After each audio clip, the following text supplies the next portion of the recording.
Assalamualaikum warahmatullahi wabarakatuh. Segala puja dan puji milik Allah Azza wa Jalla.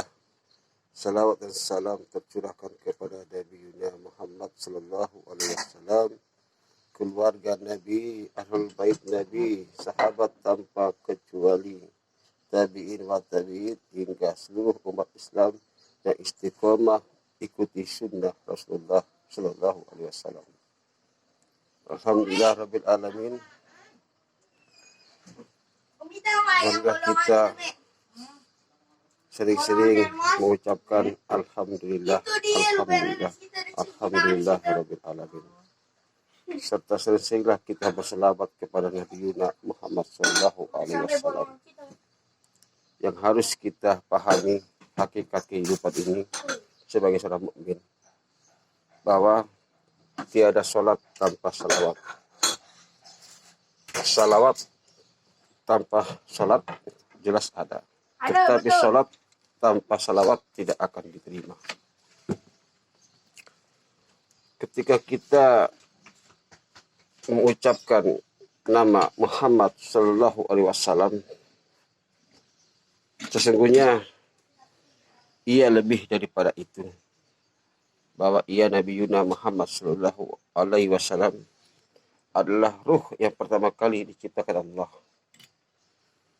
Bahkan Ruhul Muhammad menjadi sebab Allah menciptakan alam semesta ini. Dan nama Nabi Muhammad bersanding di atas arsy Allah. Tidak ada nama di atas arsy Allah kecuali hanya dua nama, yaitu nama Allah dan nama kekasihnya Nabi Muhammad Sallallahu Alaihi Wasallam. Bahkan para anbiya, para nabi dan rasul diutus Allah hanya untuk menyampaikan risalah kenabian Nabi Muhammad Sallallahu Alaihi Wasallam. Tidak diutus seorang nabi pun melainkan untuk memberikan kabar tentang nabi akhir zaman, yaitu Nabi Muhammad Sallallahu Alaihi Wasallam. Memang secara fakta Rasulullah adalah nabi terakhir, yaitu nabi penutup para nabi, atau disebut khataman nabi. Tetapi secara real ia adalah dan menjadi sebab Allah menciptakan alam semesta ini. Bahkan para nabi diciptakan dari Ruhul Muhammad Sallallahu Alaihi Wasallam. Tetapi secara fisik beliau adalah nabi akhir zaman. Kita sebagai umat Islam harus meyakini bahwa bukan karena ibadah sholat kita, bukan dikarenakan haji kita, bukan dikarenakan amalan-amalan yang lain yang kita lakukan yang akan mengantarkan kita ke dalam jannahnya Allah, tetapi adalah salawat, syafaat dari Nabi Muhammad Sallallahu Alaihi Wasallam yang menjadi sebab kita masuk ke dalam surganya Allah. Jadi semua kita umat Islam membutuhkan syafaat dari Nabi Muhammad Sallallahu Alaihi Wasallam. Allah mempunyai hak, dan hak Allah itu tidak dapat diingkari, dipungkiri oleh makhluknya, walaupun banyak makhluknya yang mengingkarinya, tetapi hakikatnya tidak akan mengurangi kebesaran Allah. Ketika Allah mempunyai hak, maka kekasihnya Nabi Muhammad Sallallahu Alaihi Wasallam mempunyai permintaan, dan itu disebut dengan sunnah. Maka kita umat Islam diharuskan waduh, nggak bisa buka kuncinya dong. Nggak bisa lah, berpatokan dengan Al-Quran dan As-Sunnah.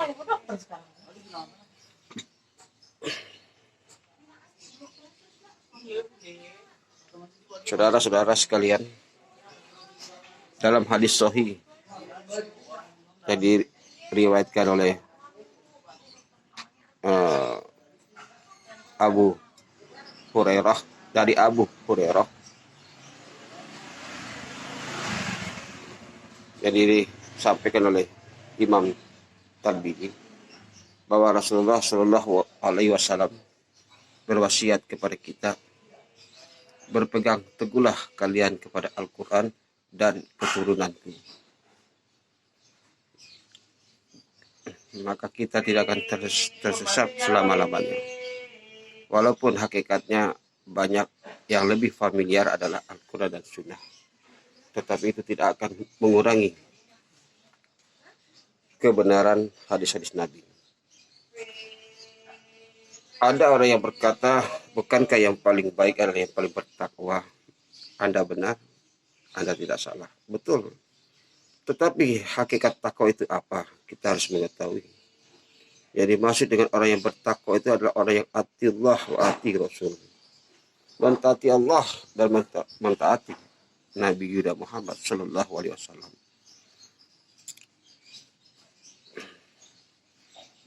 Coba kita tengok ke belakang pada saat-saat haji wada, haji terakhir, Rasulullah Shallallahu Alaihi Wasallam berkhutbah atau berpidato dengan berapi-api. Seorang Nabi yang ummi, yang lembut, yang penuh kasih kepada umatnya, berpidato secara berapi-api. Dalam khutbah tersebut, Rasulullah mengadukan kepada Allah. Kuadukan kalian kepada Allah sebanyak 3 kali. Wahai kaum muslimin, atas perilaku kalian kepada keturunanku. Apa sebab Rasulullah menyampaikan hal itu? Tentu ada sebabnya. Kenapa Rasulullah bisa mengetahui? Tentu karena malaikat Jibril telah mengabarkan kepada baginda Rasulullah Shallallahu Alaihi Wasallam. Allah melalui malaikat Jibril menyampaikan kabar tersebut kepada kekasihnya Nabi Muhammad Shallallahu Alaihi Wasallam. Adalah Siti Khadijah, manusia, wanita mulia dan paling mulia, wanita terkaya di kota Mekah.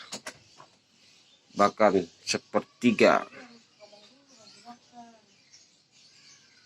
3/4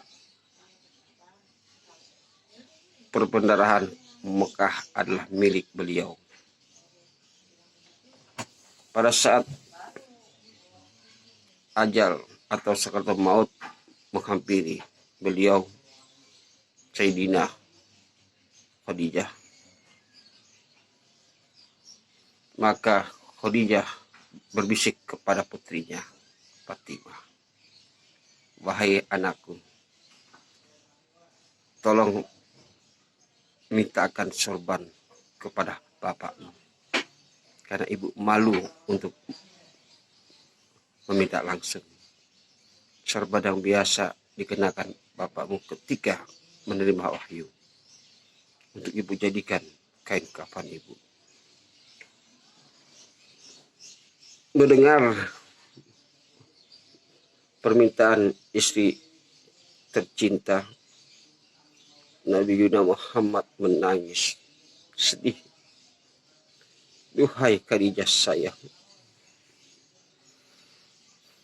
seluruh kaum muslimin mengetahui pakaian-pakaian yang mereka kenakan adalah dari engkau. Bahkan rumah-rumah mereka pun dari engkau ya istriku. Bahkan makanan mereka pun dari engkau. Tapi lihatlah wahai istriku, kenapa permintaanmu sesederhana ini? Maka turunlah malaikat Jibril alaihissalam atas perintah Allah. Malaikat Jibril yang perkasa, pemimpin para malaikat, mendatangi Rasulullah dengan suara yang bergetar. Malaikat Jibril mengucapkan salam. Assalamualaikum ya Habiballah. Assalamualaikum ya Habiballah. Assalamualaikum ya Habiballah.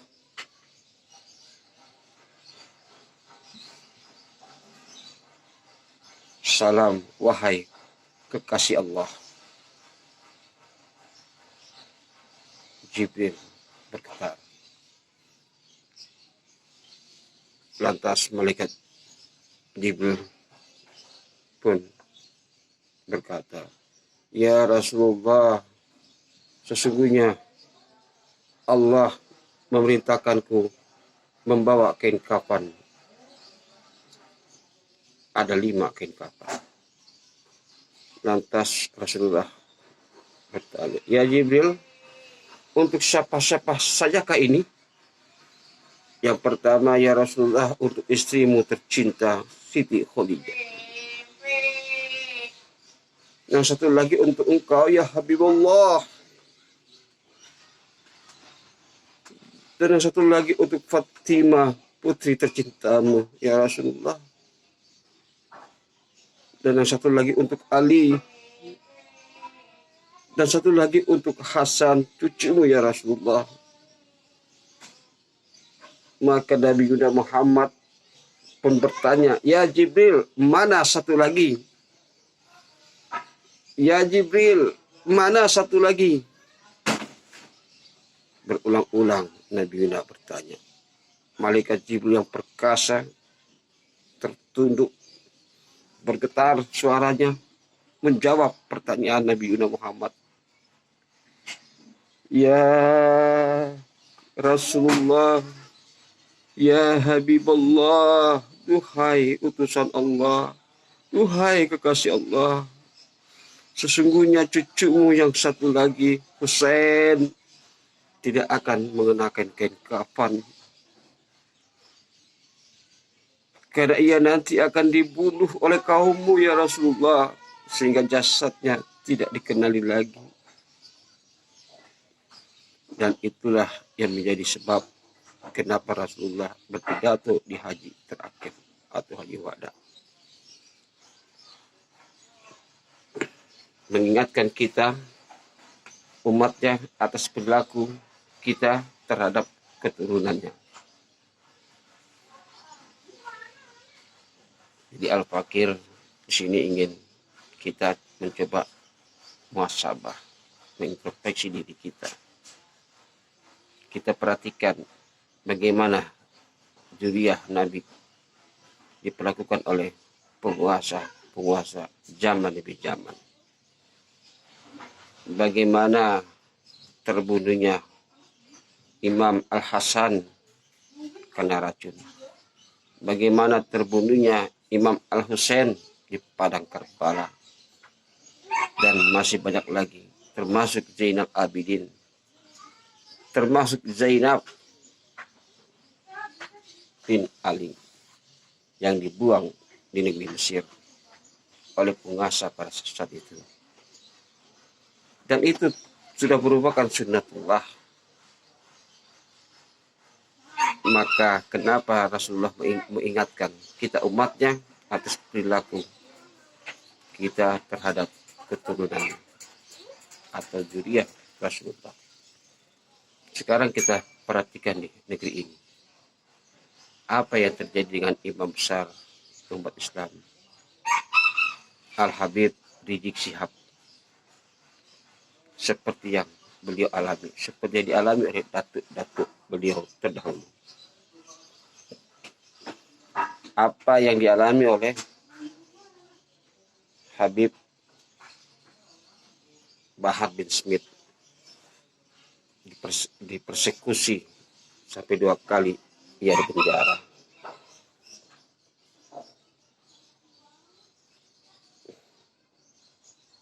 Mereka adalah zuriyah Rasulullah.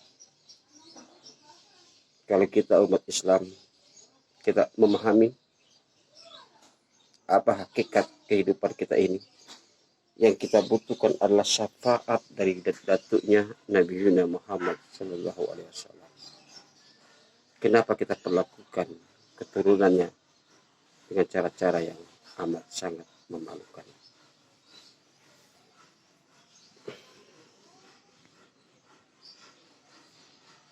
Al-Fakir berharap marilah kita muhasabah, memperbaiki iman kita, memperbaiki Islam kita. Ketika kita membaca dua kalimat syahadat bil lisan, kita mengucapkan la ilaha illallah bil lisan, lantas kita tanamkan bil qalbi, lantas kita buktikan dengan bil amal. Ketika kita mengucapkan asyhadu alla ilaha illallah, lantas kita sambung dengan asyhadu anna Muhammad Rasulullah, asyhadu anna Muhammad Rasulullah. Kita ucapkan bil lisan dan kita tanamkan bil qalbi, dan kita buktikan dengan bil amal, perbuatan. Jangan sampai nanti di yaumil akhir, di yaumil kiamah, kita tidak mendapatkan syafaat dari Nabi Muhammad Sallallahu Alaihi Wasallam dikarenakan perilaku kita yang tidak beradab, yang tidak menghormati juriannya. Jadi kalau kita selaku umat Islam, saya hanya berbicara tentang umat Islam, tidak umat yang lain. Karena saya tidak ada urusan dengan umat yang lain. Saya hanya berbicara tentang umat Islam. Kalau kita sudah meyakini dengan lafaz kita raditu billahi rabba wa bil islami dina wa bi Muhammadin nabiyya wa rasulah, buktikan. Jangan kita persekusi para ulama, apalagi para habaib. Ulama itu adalah pewaris Nabi, sedangkan juriyah itu atau para habaib itu adalah keturunan Rasulullah. Jadi sekali lagi Al-Fakir berharap marilah kita menjadi umat Islam yang kafah. Jangan kita berpecah belah, karena musuh menginginkan perpecahan di antara kita. Tapi kita punya kewajiban untuk menyatukan diri kita, menguatkan ukhuwah Islamiyah sesama kita. Jadilah kita hamba Allah dan umat Nabi Muhammad Sallallahu Alaihi Wasallam yang benar syahadatnya. Jangan ada lagi perbedaan khilafiyah yang mengakibatkan kita berpecah belah. Selama masalah khilafiyah itu masih ada rujukannya dari Rasulullah, maka kita tidak boleh mengingkarinya. Sudah musuh umat ini sudah begitu banyak. Jangan kita tambah-tambah lagi. Sudah jelas dalam Al-Quran.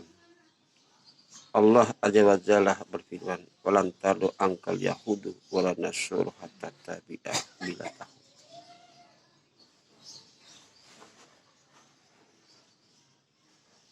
Dan ketika kita membaca walan tardu angkal yahudu, tentu dengan kroni-kroninya.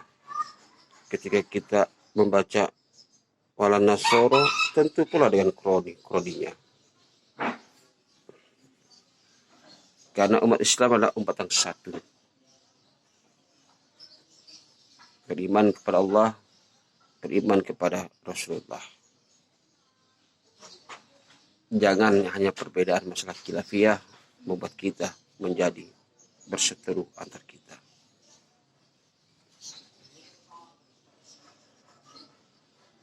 Kecuali perbedaan itu sudah beda akidah, seperti ajaran Syiah itu bukan bagian daripada Islam, tetapi itu adalah bagian daripada propaganda Yahudi. Bukankah Syiah itu dibawa oleh Abdullah bin Sabah, Yahudi dari Madinah yang berpura-pura memasuk Islam. Di sanalah cikal bakal terjadinya perpecahan antar umat Islam. Abdullah bin Sabah, gembong munafik yang berpura-pura menjadi Islam, ternyata ia adalah musuh Islam.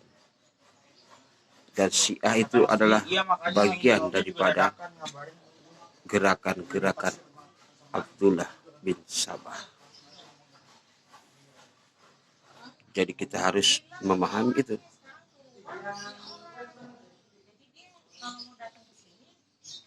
Jadi Anda berharap jangan ada lagi ucapan-ucapan Islam Wahabi, Islam Salafi, bahkan Islam Muhammadiyah, bahkan Islam NU. Islam itu satu. Islam itu satu.